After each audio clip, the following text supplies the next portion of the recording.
Welcome back to Bakeonator Garage, and today we get high. Alright,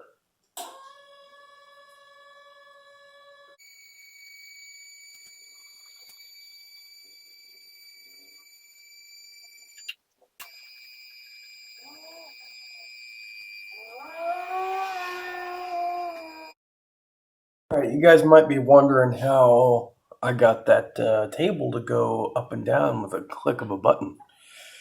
Well, somebody gave me these linear actuators, and I didn't really have anything to do with them. So this happens to be from, I don't know, what is this, Sealy or something?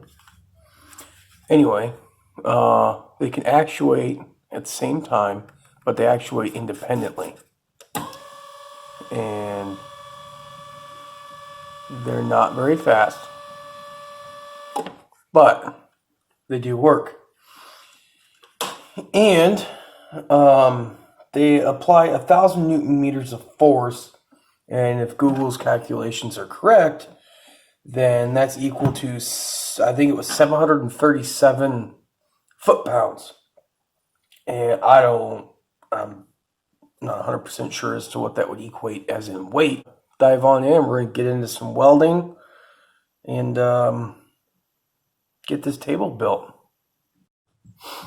As you guys have seen in my previous videos, I used some of these salvage steel plates here. They were just going to go to the scrap, so I got a couple of them.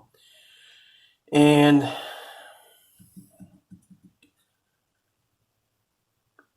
I don't have any pieces that are one large chunk, so I have to weld the two pieces together, which is not ideal, I suppose, given you could buy one large piece and do that, but budget building is what we're doing here. So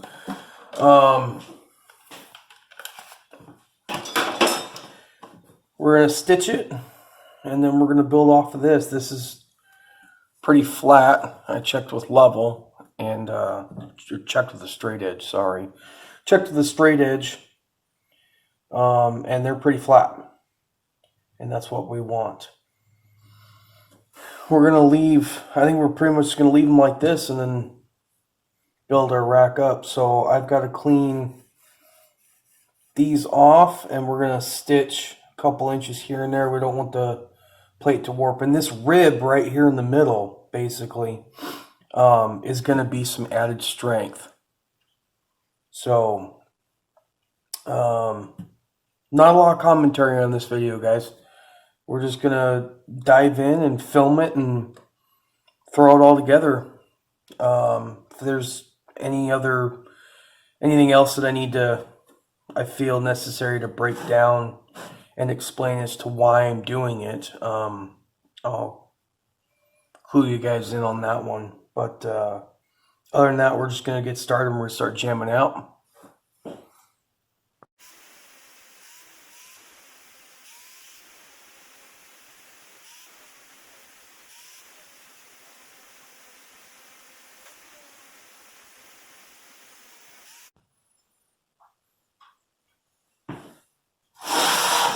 Now you guys are probably thinking, Dave, you're sending a bunch of sparks on a wood bench. That is true. That is very true. But it's not for an extended period of time. If you have a lot of metal material shooting off into one spot consistently, the likelihood of catching something on fire is greater. And yeah, there's still a likelihood of catching something on fire, but keep a bucket of water. We're going to weld this.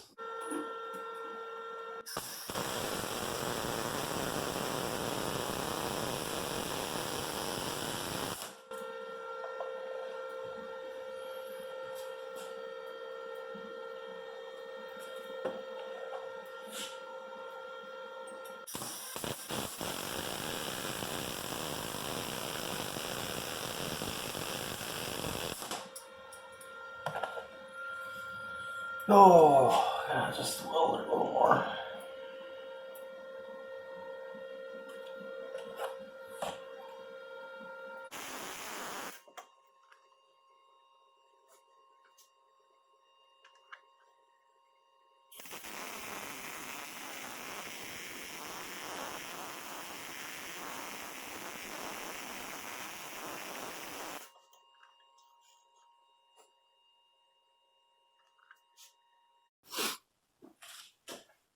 I've got these.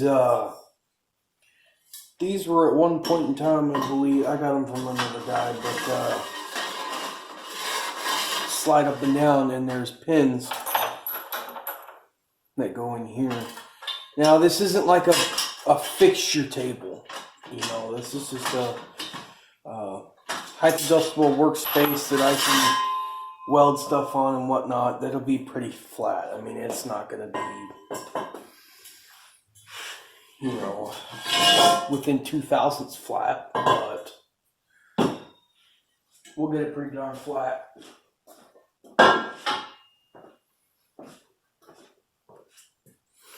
So these plates, this metal was almost like made for this stuff. They're both 21 inches long. So because they're both the same length, I have to trim them. I gotta trim down in this corner here.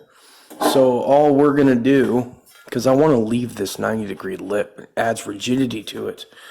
Just gonna come in here and we're gonna notch it out a little bit, so this will lay flat inside there, and then we'll square it all up as best we can and weld these to that, and then we can put the bottoms on.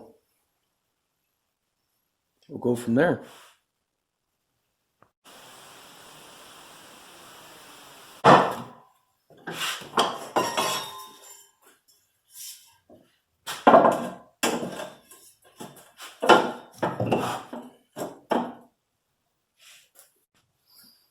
Yeah, you guys might be wondering why one leg is shorter than the other. That's the way I got it. But that's okay, because our linear actuators that we're going to be using only have 9 inches of travel. So we're going to go from a working height of, I think it's 35 inches-ish to 44, 45. So that's quite a bit of a working room for the table, which is going to be nice. So just going to keep plugging away at it. We got to clean off the paint on these and square these up. We're going to measure them and make sure that they wind up square, because if we have them angled at all, we'll be in trouble, because then they won't articulate up and down like they're supposed to. So that'll be a bummer.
All right, we got the table on its legs. You guys will see that another shot.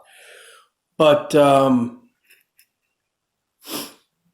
gonna stitch this a little bit, let it cool, and then come back and finish it. These have been, they've been bent at 90 degrees, but they're rounded. So this crevice right here kind of needs to be filled. So we're gonna fill that and then grind it flat. This table doesn't have to be perfectly flat. I think I mentioned that before, but I want it as flat as I can possibly get it. So I just have some of this square extruded aluminum. It appears to be pretty flat, so I clamped this to it so it would help with any deflection while I'm trying to weld it. But I finished out the bead all the way along the bottom of the seam, and it should be okay. But like I said, I had two pieces, two chunks. I didn't have one large piece, so that's why we got to weld it together.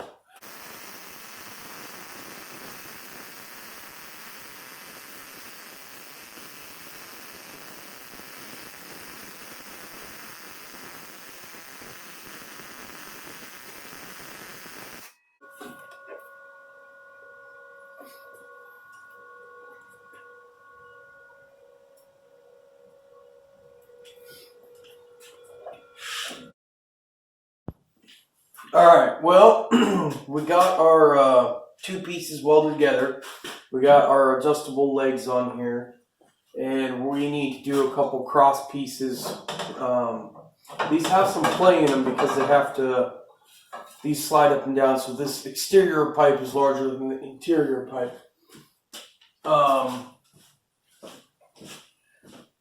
So we're going to set our, make sure we have an even height here.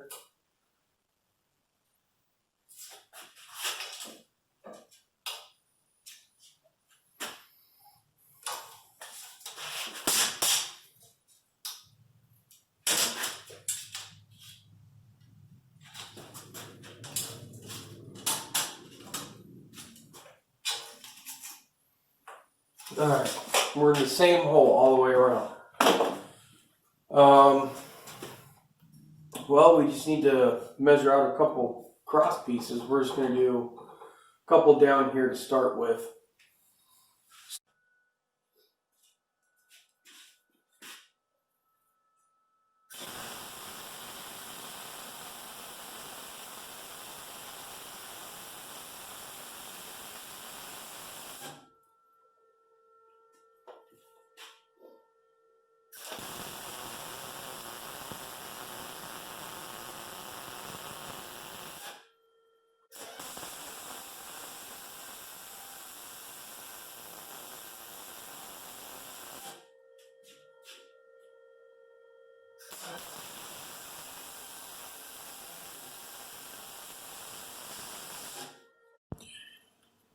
Alright, well, we got the bottom pieces welded on here. Everything is squared up. These two pieces, this one and that one right there, I got them clamped in place. Fortunately, these 48-inch pieces that I bought from the hardware store of angle iron are perfect for finishing out this distance.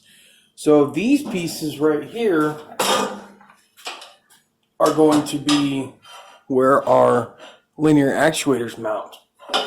And we're going to make some like U-shaped brackets so we can catch both sides of the pin there. But they are two different lengths. That's just how I got them, but they both work. So one of them is 14.5 inches and the other one is 12 and 5/8.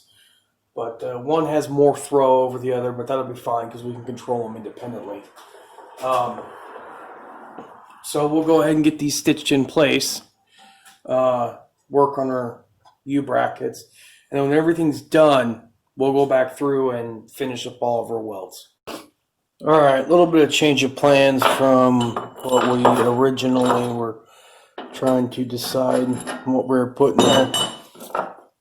We're going to be using these instead. Oh, get my hand out of there.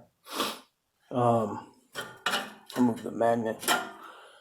Something like that. Because the orientation of the motor on the linear actuator I wanted turned. Because it was sticking out like this. So the way I was doing it before was wrong. So we're going to do it like this. I already pre-drilled my holes. Just going to go ahead and weld these up and get the linear actuator stuck in there, and then we'll get the top figured out. And then once that's done, we can get the power hooked up to it, park it in the corner, and then we got a linear actuator table. We got to come through and finish up all of our welds though, because I don't want anything breaking.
Well, that concludes the end of part 1.